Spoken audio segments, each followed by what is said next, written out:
Аллах Тааланың Құддус деген сипаты бар. Пәк, таза, тазартушы. Қараңыз, Аллах Тааланың бұл сипаты қалай жүзеге асып жатыр?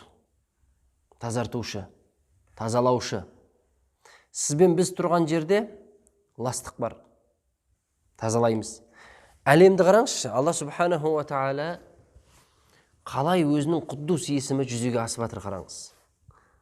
Қаншама жануарлар өледі орманда.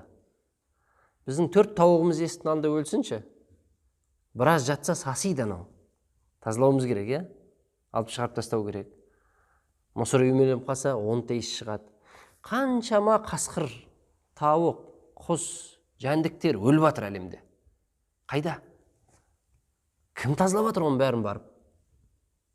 Алланың шеберлігін қараңыз. Судың ішінде қанша балықтар өліп жатыр. Толқынмен тазалап тастап жатыр. Қойып қойған, біреу жейді, өрексен анаусы жейді, басқасы жейді. Сыртта анау жыртқыш аңдар қарын жарып жеп кетіп жатыр. Соның соңына дейін жаңа басын үйтіп, аяғын үйтіп, оны тазалап жеп қойып жатқан жоқ. Алла Субханаху ва Тааляның Құддус есімі бар. Пәк, тазалаушы, бәрін тазалап қойып жатыр қараңыз. Күз келеді. Бас болады бәр жер, жапырақтар төгіледі.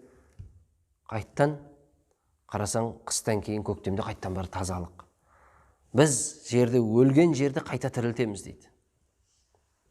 Не үшін өлген деп жатыр? Ештеңе ексең еге алмайсың қыстың күні. Күзде де өліп тұр ана жер. Шықпайды сен еккен нәрсең. Алла қайттан тірілтеді оны көктемде.